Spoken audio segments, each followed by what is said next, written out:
जो कि क्रिकेट खेलता रहा सारी ज़िंदगी और वर्ल्ड क्लास क्रिकेटर और ऑलराउंडर था, जो कि एक्नॉलेज्ड है, रिकॉर्ड पे है। और उसके लिए बेनिफिट मैच भी हुआ, जिसने सारी ज़िंदगी हलाल की कमाई पाकिस्तान लेके आया और उससे अपनी ज़मीन उन्होंने ख़रीदी। उसके ऊपर सवाल खड़ा किया गया और एक फाइनेंशियल ऑडिट हुआ उसका, जिसमें उन्होंने कि अब लंदन का अपार्टमेंट कैसे ख़रीदा, कब ख़रीदा, मॉर्टगेज, इंटरेस्ट, सारी डिटेल्स उन्होंने बताई फाइनेंशियल ऑडिट में। ये एक वतीरा भी पीपल्स पार्टी ने भी देख लिया कि जिसमें वो क्वेश्चन खड़ा करेंगे अलीमा खान का, जो कि पब्लिक ऑफिस होल्डर नहीं थी, तो जवाब देना चाहिए। सुप्रीम कोर्ट में जाके नहीं, मैं उनका स्पोक्स पर्सन नहीं, लेकिन मैं आपको सिर्फ इन्फॉर्मेशन दे देता हूँ कि जब वो गई हैं सुप्रीम कोर्ट के चीफ जस्टिस के पास, ये शैला रजा साहिबा को सुप्रीम कोर्ट के चीफ जस्टिस को कहना चाहिए कि आपने इंसाफ नहीं किया हमारे साथ, आपको चाहिए था अलीमा खान को जेल भेजना चाहिए था, क्योंकि उन्होंने बाकायदा मनी ट्रेल जमा कराई, उन्होंने रिकॉर्ड जमा कराया, उन्होंने बताया ज़राए आमदन कहाँ से हैं, कौन से बैंक से लोन लिया।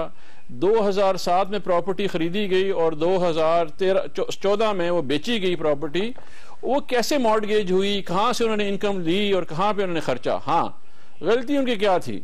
गलती ये थी कि यहाँ क्लियर नहीं किया जिसको उनको जुर्माना हो गया, वो कभी जिंदगी में पब्लिक ऑफिस होल्ड नहीं कर रही थी। ठीक है, अभी ये सवाल जितने भी इनके हैं ना, शैला रजा साहब के या सेनेटर जावेद अब्बासी साहब के, वो सारे के सारे जवाब जो हैं, सवाल खड़े होते हैं चीफ जस्टिस साहब पे, क्योंकि इनका केस जो है, जो कि इस वक्त है JIT वाला, वो चीफ जस्टिस साहब के पास था।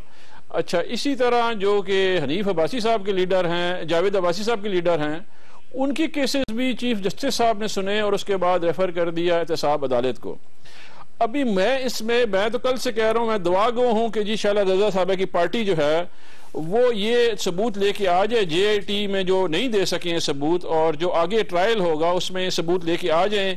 जो 11,500 फेक अकाउंट, 924 इंडिविजुअल्स को, 59 ट्रांजैक्शंस को, 24,500 कैश ट्रांजैक्शंस को, 11 फेक एंटिटीज को, 3 एम्प्लॉइज को, जो हुसैन लवाई एक मुर्दा शख्स के नाम पे अकाउंट खोला उन्होंने, फिर समिट बैंक जो कंट्रोल करते रहे हैं, सिंध बैंक से जो उन्होंने लोन लिए हैं, उसके बाद 11,280 एकड़ जो है state land government of Sindh देती है बहरिया को, बहरिया से 10 बिलियन रुपए का किकबैक लेते हैं आइकॉन प्रोजेक्ट में, ग्रेटेस्ट लैंड देते हैं सिंध की बाग कासिम में, जो कि तकरीबन 8,000 स्क्वायर यार्ड है।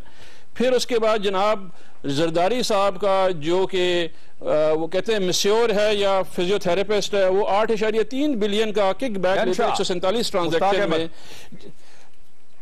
मुश्ताक अहमद साहब, ये JIT कह रही है जी, वो हर दफा अयान अली के साथ भी एयरपोर्ट पे होता था, उसके बारे में तो वो तस्वीरें भी दिखाई उन्होंने। जी 88 जी। अच्छा, 362 एकड़ से स्टील मिल की लैंड है, जो कि उसके 32 मिलियन जो है फेक अकाउंट में, 414 बिलियन का नुकसान हुआ उसमें।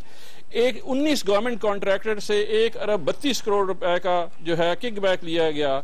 उसके बाद ये जो 25-16 सफ़े की जो डॉक्यूमेंट है, जो पढ़ के हम थक गए हैं, इसका जवाब दें जाके। अभी ये हमसे पूछते हैं कि जी उन्होंने को नहीं पकड़ा, इनको नहीं पकड़ा, इसको अच्छा, हो गया।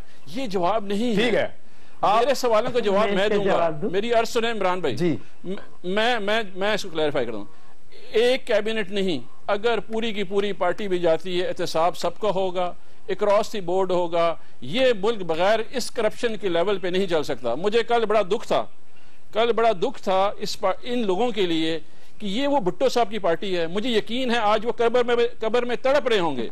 ये वो पार्टी है जिसने रोटी कपड़ा मकान का नारा लगाया, जिन्होंने आके गरीब से रोटी कपड़ा मकान छीना और अपने अकाउंट्स में लेके गए ये लोग। ठीक है, दुखी हूँ उस मुझे आपका दुख जो है वो शैला रजा साहबा को पहली बात कि पहले हमने नवाज शरीफ और फैमिली को देखा, उन्होंने मुल्क को बेदर्दी से लूटा। आखिरकार खड़े हो गए, 2 सवालों का जवाब सिंपल, पैसे कहां से आए, किधर गए। अभी एक साइंटिस्ट आते हैं जनाब, डॉक्टर साहब खड़े होते हैं, वो बताते हैं मैंने इंजीनियरिंग यहां से की है। वो साइंटिस्ट आके ये बता दे इस कौम को कि पैसे आए कहां से और गए कहां से। उस साइंटिस्ट के पास ये जवाब नहीं है। अरे ठीक है, मैं के पास जाते हैं।